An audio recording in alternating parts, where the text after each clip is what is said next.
हिंदूवादाचे कोडे डॉक्टर बाबासाहेब आंबेडकर. प्रस्तावना. ब्राह्मणी धर्मशास्त्राने विचारार्थ, श्रद्धा आणि समजुती यांचे खरे स्वरूप प्रकट करणे हा या पुस्तकाचा उद्देश आहे. ब्राह्मणांनी आपल्याला आत्तापर्यंत कोणत्या कर्दमात पिचट ठेवली आहे याचे ज्ञान हिंदूतील सर्वसामान्य व बहुजनांना करून देणे आणि त्यांना तर्कशुद्ध विचार करण्यास प्रवृत्त करणे हा आणखी एक हेतू. ब्राह्मणांनी असा समज पसरविला की हिंदू संस्कृती ही सनातन आहे, अपरिवर्तनीय आहे आणि विदेशी विद्वानांनी याच मताचा पाठपुरावा केला. हा समज वस्तुस्थितीला धरून नाही. हिंदू समाज वेळोवेळी बदलत गेलेला आहे, त्यात पुष्कळ परिवर्तन घडले आहे. कधीकधी हा बदल अत्यंत मूलभूत स्वरूपाचा होत हे या पुस्तकात दाखवून देण्याचा मी प्रयत्न केला आहे.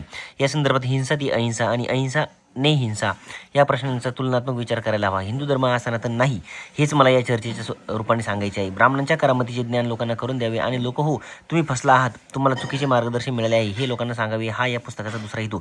ब्राह्मण कसे बदलत गेले हे पाहणे आवश्यक ठरते.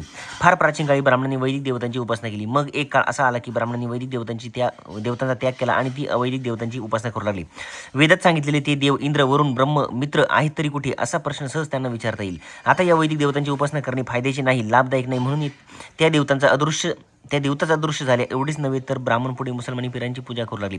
मुंबईजवळ कल्याण येथे एका टेकडीवर बाबा मलंगशाह यांचा दर्गा आहे. हा दर्गा प्रसिद्ध आहे. प्रतिवर्षी येथे मोठा उरूस भरतो आणि पिराला अनेक गोष्टी अर्पण केल्या जातात.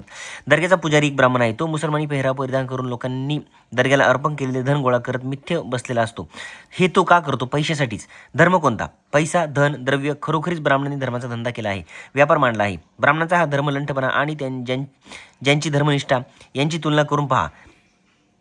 धर्माविषयी, देवांविषयी हिंदुस्थानातले ब्राह्मण अशा प्रकारची अविचल निष्ठा दाखवू शकतील. संस्कृतीचा इतिहास लिहिणारा बकल एका ठिकाणी म्हणतो, संशय किंवा शंका निर्माण होत नाही तोपर्यंत प्रगती अशक्य आहे हे उघड आहे.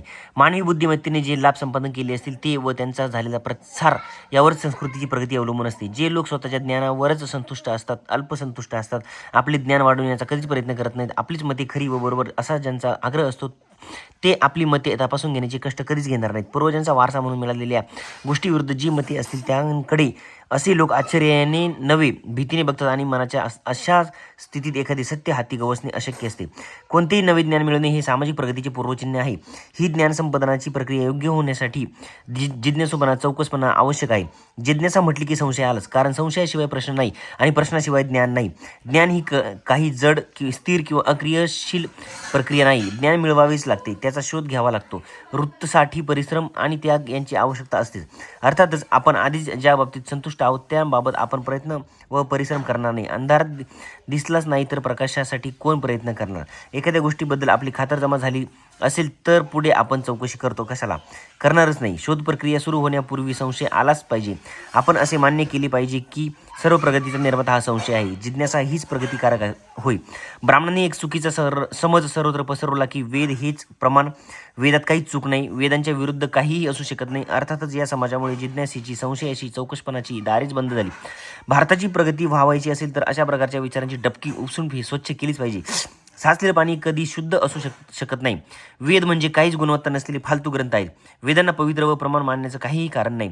ब्राह्मणांनीच वेदांना पवित्र व प्रमाण ठरवलं, कारण नंतर प्रक्षिप्त असलेल्या पुरुषसूक्तानं ब्राह्मणांना श्रेष्ठत्व दिलं.